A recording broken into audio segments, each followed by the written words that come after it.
ये मौलाना है गरीब जो बार हो, है जो अबो भी हो अम्मा भी है, चारा गोठड़े में रहंदा है। हैदराबाद जो बाईपास बनो छाई हिन जो अबो मजदूरी कंदो हो बाईपास से। हिन जी अम्मा घर घर में वनी या पूरो करे टपड़ियों बारो कंदी। हिन पुट के पढ़ायो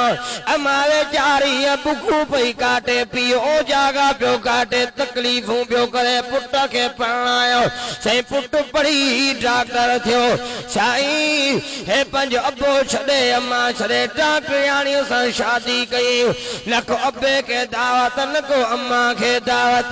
साईं एक दफे अबे अम्मा के खबर पई तो रक्षो करे आया हन वक्त खां पो अस्पताल जी खबर पई हिते ड्यूटी या बिन्ही जी। साईं मथे सीढ़िन ते पिया चढ़न हे डॉक्टर तरियूं मां पियो निहारे ये रूह न पियो जय मुझो अबो आ ये दिल पई जय मुझी अम्मा है नौकरन के बियो जय जो करो इनन पोड़न के थेला जो धिका जो हे नौकर आया धिका पिया जन अबा सा के फलाणो डॉक्टर साजो पुत्रा उन सा मिलन आया हो उन्हीं डॉक्टर जे करे त मां तो के धिका पिया जो उन्हीं सा के जयो ओच तो मां जी मथे नजर खदिया ये पुटरे पई निहारे अबा ये लकरिया अबा ये लकरिया मुझी थन मल्हाइया पुट मुझाओ जागा मल्हाइया अबा बा कंदी रही अम्मा जो तुम परवासी हाँ टूटी पियो इते अबो सेड़िया ताकरीब अबो भी मरियो हे साल में चला दे नमाज में भी ना आयो अबे जे लाश ते भी लायो शाबाश अब्दुल सत्तार धिया रखे हुए आया जनाजा भी खयो है चंदो करे दफन कयूं ज़ालिम न आयो आखिरी अम्मा जी ज़बान तो अल्फाज़ निकता ऐ मुझा अल्लाह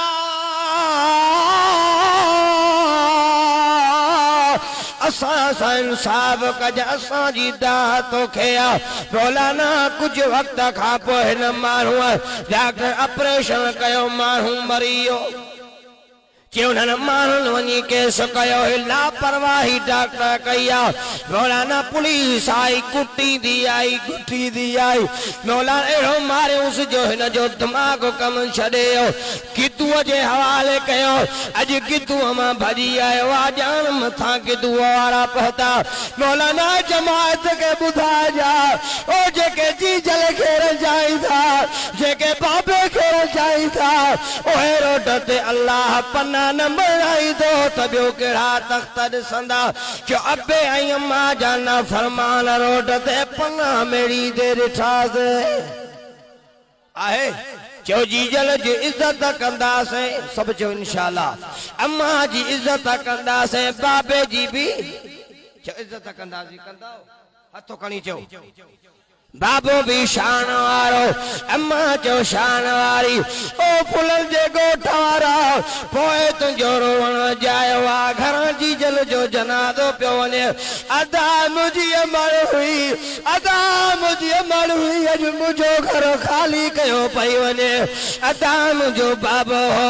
अज मुझो घर वीरान थियो कलमे वारा पोए तुझो रोवण जायो आ पोए तुझो रोवण जायो आ तुझो तो पड़ जायो अल्लाह अल्लाह जे रसूल जे फरमान जो भरम रखण वारा अबे अम्मा जी आखिरत में इज्जत करण जे करे जेके इनाम मिलंदी अबो अम्मा जराहन तो उन्हनि जी एडी इज्जत कर जो अर्श वारो साईं वरी जान में तुंहिंजी इज्जत करे।